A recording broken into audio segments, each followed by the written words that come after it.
Madame Flore Welapi, je suis camerounaise et je réside en Guinée depuis 2013. Je vous ai dit que cet homme, c'est un businessman.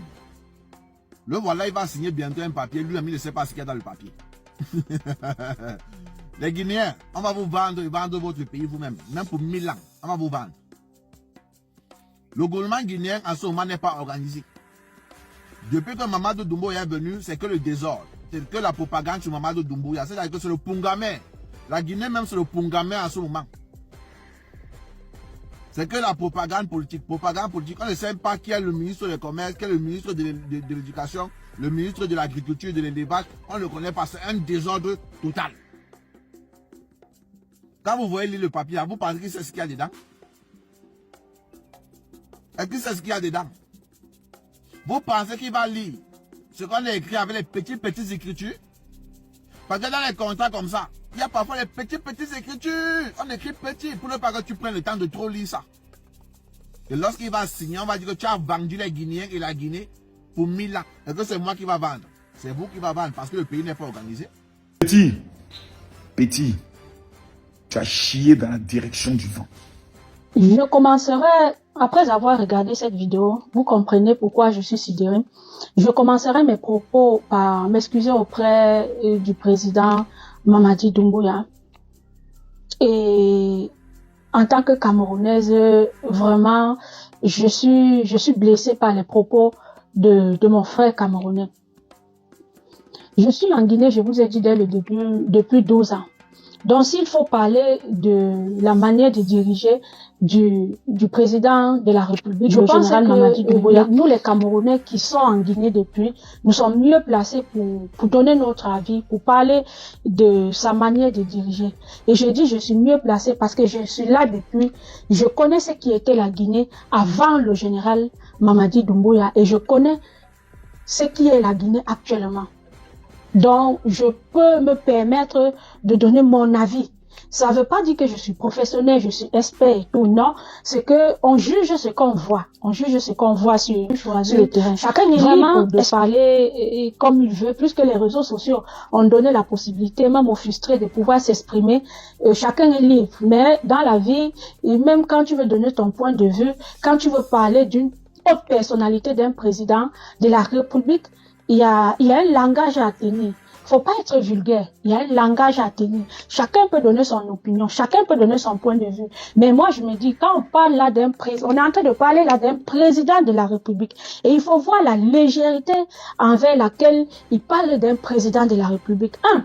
Il n'est pas en Guinée. Il n'a pas connu la Guinée avant. Juste peut-être des petits racontages qui se passent sur les réseaux sociaux. De deux, on parle là d'un président de la République. Moi, en tant que Camerounaise, même si je ne suis pas d'accord avec ce qui se passe même dans mon pays, je respecte un président de la République et c'est une fonction donnée par Dieu. C'est pas n'importe qui. On peut être 12 millions, 13 millions de Guinéens, mais il y a un choisi pour être président de la République. Donc, c'est pas une fonction. Quand on s'adresse à un président, quand on parle d'un président de la République, il y a de la manière, même si on est fâché, même si on n'est pas content de ce qui se passe. Revenons à notre sujet. Revenons à notre sujet. La Guinée avant Mamadi Doumbouya, je l'ai connue. Et la Guinée pendant Mamadi Doumbouya, je suis en train de vivre ça en direct. C'est pas les racontages du quartier. Quand quelque chose est bien, il faut apprécier. Je ne suis pas politique, je ne suis pas expert, je ne suis pas ceci. Mais avec ce que je vois sur le terrain, aujourd'hui, le visage de la Guinée a complètement changé. Il faut qu'on se dise les vérités. Il faut que on sache reconnaître ce qui est bien.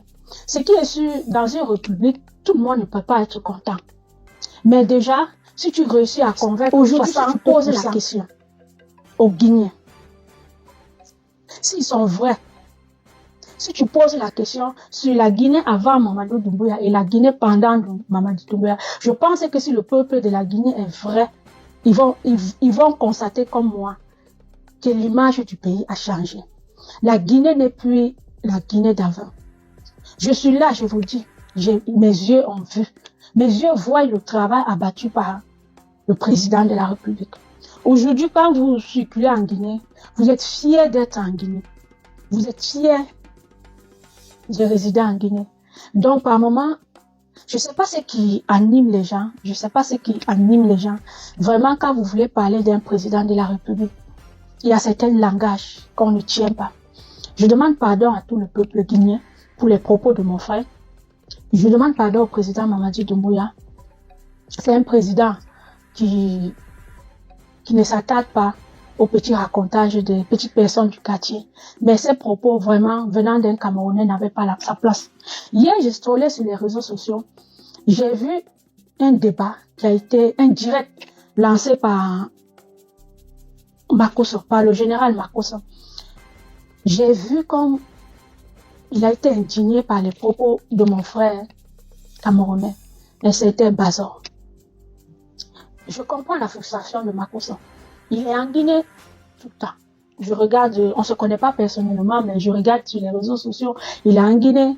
Il voit l'évolution de la Guinée. Il voit ce qui se passe en Guinée. Il voit comme le général est en train de se battre pour sa population. Il voit comme le président travaille. Il voit des immeubles poussés. Il voit des routes. Il voit des immeubles, des écoles. Depuis l'arrivée de Mamadi Doumbouya dans ce pays, les réformes qui ont été faites, je dis, je suis sur le terrain. Je ne suis pas en train de vous parler de quelque chose qui se passe ailleurs, je suis là.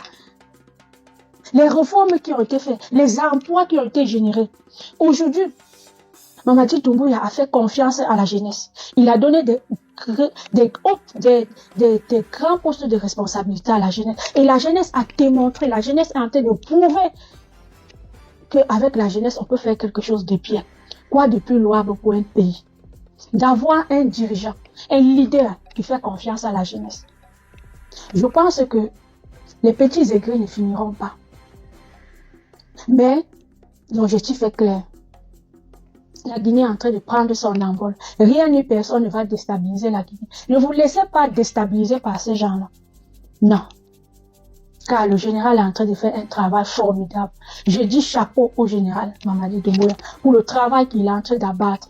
Je dis à Makosso, j'ai apprécié vraiment son intervention, son direct, mais le débat doit être centré. C'est pas parce qu'un individu a fait quelque chose. Il l'a pas fait au nom de tous les Camerounais ou il l'a pas fait au nom des Camerounais résidant en Guinée, non. Il l'a fait en son propre nom. Donc lorsque vous voulez parler de l'indignation, du mauvais comportement, parler de ce monsieur, pas de tout l'ensemble des Camerounais, car les Camerounais qui sont en Guinée, les vrais Camerounais qui sont en Guinée, respectent le travail du général Mamadi Doumbouya. C'est tout ce que j'avais à dire. Portez-vous bien. Petit, c'est pas tout le monde on insulte. Toi, petit Camerounais, je te connais. Et tu me connais. Je suis votre chef. Ce que tu viens de dire du président Mamadi Doumbouya, président de la Guinée, où tu dis qu'il est en train de vendre la Guinée sur 1000 ans et qu'il n'y a pas de gouvernement en Guinée. Je ne sais pas qui t'a envoyé, je ne sais pas qui t'a payé, mais tu as chié dans la direction du vent. Il aime m'occuper personnellement de toi. Toi et mon colo. On a rendez-vous ce jeudi-là, à partir de 21h, sur TikTok et sur Facebook. Pardon, faut pas fuir. Je te mets en garde. Si ce soir, à partir de 21h, tu n'es pas connecté et tu ne montes pas sur mon live, pour que toi et moi soit bien face à face, et elle te fait quitter même pays où tu es là. Ceux qui t'ont payé en te disant, allons déstabiliser, dénigrer la Guinée là. Il a été cité leur nom. Eux là, ils ont tenté de m'anarquer. Ils ont tenté de me manipuler. Tu es trop petit dans l'affaire. Petit. J'ai dit petit. Tu as chié dans la direction du vent. Vous les Guinéens, c'est ça votre faiblesse. Vous êtes tellement pacifique, tellement tolérant, tellement gentil. On peut dénigrer votre pays, insulter votre président comme ça. Il va m'occuper de lui là. Sur le Guinéen qui ce soir, à partir de 21h, ne sera pas connecté sur mon TikTok et mon Facebook pour le live spécial Opération Destruction. C'est le plus maudit de toute sa famille. Ça, je le dis. Parce que je vous fais sortir des éléments. Le petit là, il y a le pan colo. Vous serez témoin. J'ai dit, tous les Guinéens qui ont un téléphone sont convoqués. Vous allez me poser même vos questions en live.